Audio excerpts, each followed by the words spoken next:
The Mendon-Honeoye Falls-Lima Sentinel welcomes you to this edition of the Mayors and Supervisors Weekly Update, brought to you by... Each week, our community makes history. Each week, you make history. And each week, there's only one source to turn to for the first take on history. You know what that is? Subscribe to the Sentinel right now to discover the history being made in your own backyard. The Mendon-Honeoye Falls-Lima Sentinel. More than just your news, it's your history. Welcome, everyone, to this week's edition of the Mayors and Supervisors Update. I'm Chris Carosa, publisher of the Mendon-Honeoye Falls-Lima Sentinel, and each week we bring you the goings-on in the towns and villages that we cover. This week we'll be starting with Mike Falk in the town of Lima. Mike, what's going on in Lima? Hey, Chris. Thanks for hosting us again as we're recording this. Happy Thanksgiving to everybody. The heat is on, just like the song. And so now the town hall is fully warmed and ready to go. The test firing took 3 days this week, but project is moving forward. We've controllable mini split heat now and air conditioning in all of the rooms here at the town hall. Boy, it's taken quite a while, but it is nice. Just a reminder that on Saturday, December 6th, we will be having the annual Veterans Collection. VFW Post 26 will be running that from 10 a.m. to 2 p.m. here at the Town Hall. All items must be new and in the packaging. These are comfort items for veterans who are in hospital and hospice care. The list is razors, shaving gel, toothbrushes and toothpaste, combs, nail clippers and files, cotton swabs, makeup, dental floss, shampoo, body wash, socks, underwear, sweatpants, sweatshirts, t-shirts, books, etc. Anything to make a long-term care stay comfortable. Livingston County's Historian's Office launches a new online catalog with almost 50,000 archival items that you can browse now online. This has been a couple of years worth of digitizing grants and such. So the catalog is available at livingstoncounty.inmagic, that's INMAGIC.com/presto/home/home.aspx. You can contact the county historian's office online through the county's website if you do have any questions, but a lot of valuable information there about Livingston County. So, a while back, a grant opportunity floated across my desk, and I forwarded it on to Brian Smith, who is the deputy mayor here for the village of Lima. And the good news is that they got it. The village of Lima has been selected to be for the $35,000 Healthy Cities grant from MVP and the National Fitness Council. This allows for the construction of fitness area at Mark Tubbs Park, and we'll be sort of moving forward with that in the next few months. The Livingston County Sheriff's Office is now going to be taking care of the dog control operation, moving it from our Department of Health over to the Sheriff's Department. Here in Lima, the town has a contract for dog control services. It is for outside the village and for all of Mark Tubbs Park. Now, why would we do that? Well, it is difficult to get the code enforcement officer trained up and get the necessary equipment and all of the other stuff, increasing our liability insurance for the capture of unruly animals.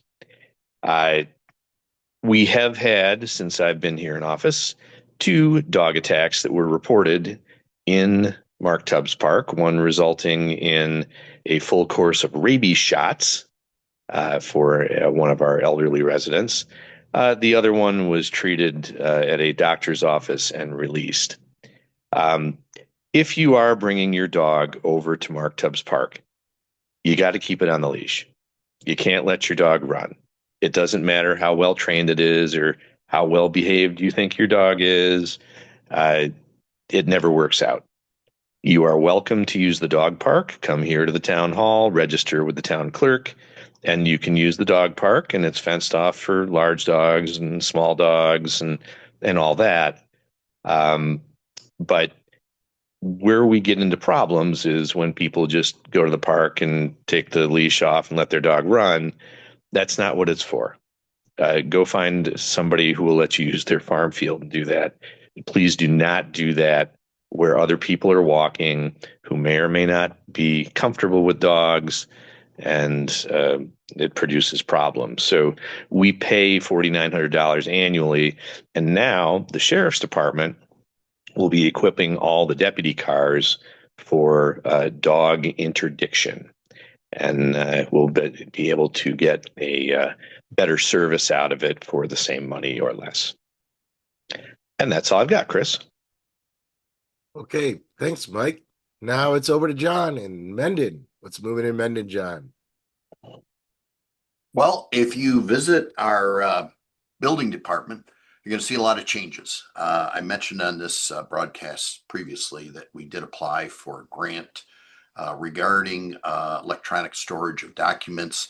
And with that, there's some other additional items that we are purchasing, a plotter, some additional desks, a monitor, that type of thing, so that hopefully we can get into I call it the new age, but it's not so new, of digital works. And that's probably a good reason for me to retire, because I'm the old fashioned, I'm a paper guy, unfortunately. So this is all a little bit out of my comfort zone. But I do want to thank both Corey Gates and Brooke Buckland for spearheading this. And by the way, we have applied for the same grant for next year. So this will digitize a lot of our records and streamline things and reduce paper throughout Town Hall, and free up some storage eventually is the game plan. The other thing I wanted to mention, that Brent Rosick is on our town board, and he's coming to the end of his term as well at the end of the year. And I just wanted to publicly thank him for his 4-year service on the town board. Previously, he was on the planning board and served as chair for a few years. Brent was a regular here at Town Hall. He was in here probably at least twice a week. There was an ongoing joke as to whether or not he made, if he figured out his wages, if he made minimum wage in 1980, not currently. But he probably didn't make minimum wage in 1980 either. But anyway, he did save the town a lot of money because he is a civil engineer by trade. He was able to help the town with a lot of stormwater and save us a lot of money from hiring an outside engineer for various things that usually requires that type of thing.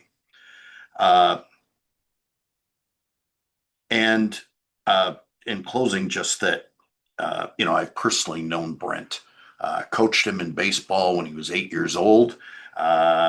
He's a great resident, and I know he's going to continue to be a resident, and he'll be an asset to the entire community, no matter what he's involved with in the future. Thank you. All right, thanks, John.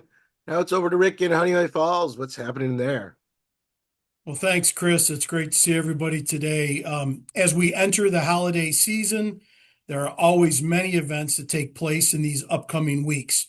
We will provide the Sentinel a listing of known events. Sometimes we don't know about an event that's happening, but we'll provide that listing and of any events that are occurring within the village. And each week we'll provide an upcoming detail of events that may be occurring in that next week.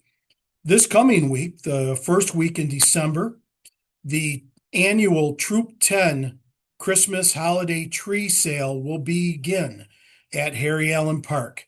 Fresh cut trees have been delivered and are available for purchase.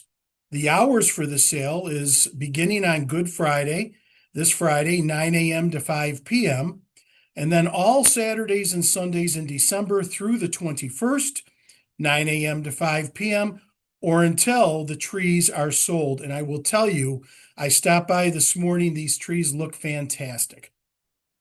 Saturday, December 6th from 9 a.m. to 3 p.m. is the annual Christmas Bazaar, also known as the Teazar, at the First Presbyterian Church on North Main Street. This is their 52nd annual Teazar. Crafts, gifts, decorations, ornaments, baked goods, and other festive foods abound. There is also a children's only shopping area for the littles to find that special gift for a loved one, and it's always a great time for the kids. It will be a very busy event, and the entrance to this event is the main red door on the Presbyterian Church on the front of the building, 27 North Main Street, which is right next to Harry Allen Park. So it's a really fun event, and many other events coming up, which we'll talk about in each of the next couple weeks. With Monroe County, it is, I mentioned last week, it is budget time for Monroe County. The review of the proposed budget is a painstaking process that is very involved, but it's well worth the effort.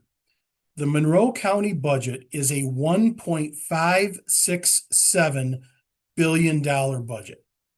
Each legislator, certainly in my caucus, and I'd imagine in both caucuses, is asked to review the full budget, but also do a deep dive into select sections. I am the ranking member from the Republican caucus serving on the Human Services Committee. Human Services is the largest portion of the county budget. This department has a proposed budget of just under $670 million. It accounts for approximately 42% of the full county budget. Each line of the budget is reviewed, and changes made in the proposed budget from the previous budget, both higher and lower, are reviewed and questioned as necessary. I also sit on the Public Safety Committee, which is the second highest funded department within the budget at some 22%.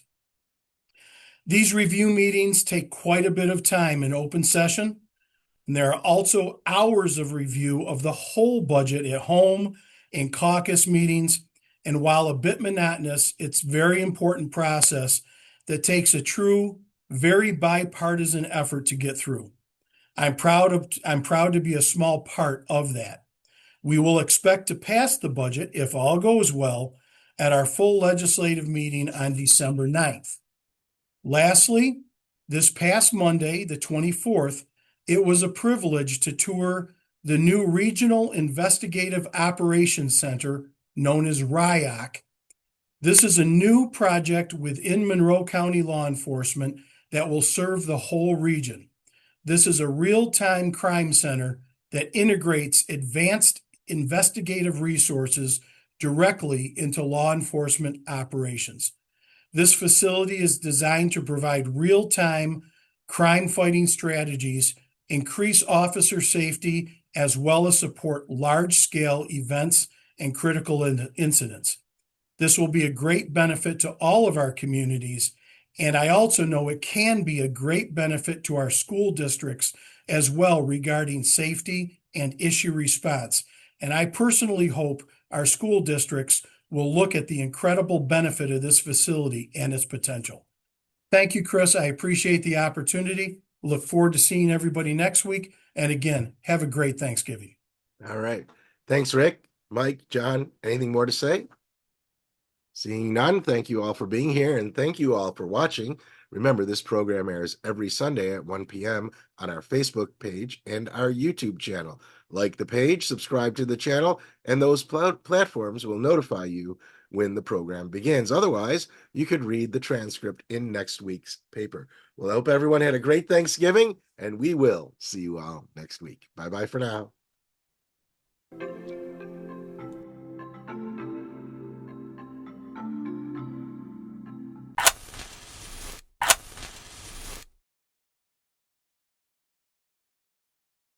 Imagine yourself communicating with a difference. Pan-Dimensional Solutions helps you do this. Whether live spectator events, taped broadcasts, or real-time audience-engaging programs, you can benefit immediately from the tools Pan-Dimensional Solutions will share with you.